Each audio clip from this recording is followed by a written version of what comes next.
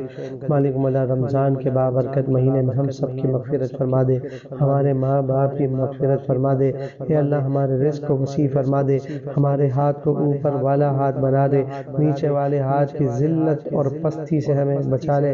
اے اللہ جتنے ہاتھ اٹھے ہوئے مالک مولا، ہمیں نہیں علم کہ کس کے کیا معاملات ہیں، کون کس وجہ سے پریشان ہے، مالک مولا تو سب کے حال سے واقف ہے۔ مالک مولا جو دلوں میں ہے وہ بھی تو جانتا ہے، جو زبان پہ ہے وہ بھی تو جانتا ہے۔ مالک مولا ہم تجھ سے دعا کرتے ہیں کہ سب کا بھلا ہو جائے، سب کی خیر ہو جائے۔ مالک مولا ہمارے حال میں رحم فرما، کرم فرما، پریشانیوں کو دور فرما۔ مالک مولا جو کچھ مانگا عطا فرما دے، جو نہیں مانگ سکے وہ بھی اپنے فضل سے عطا فرما دے۔ رمضان مکہ عطا فرما، رمضان مدینہ عطا فرما، پاکستان کو استحکام عطا ہو جائے۔ مالک مولا فلسطین کی مالک مولا خیر ہو جائے۔ اس وقت رمضان کے مہینے میں بھی فلسطینیوں کی جو حالات ہے مالک مولا تو جانتا ہے۔ مالک مولا غیب سے ان کے مددگار پیدا فرما دے، ان کے لیے آسانیوں کا تحریر فرما دے، عالم اسلام کی خیر ہو جائے برحمتک یا ارحم الراحمین۔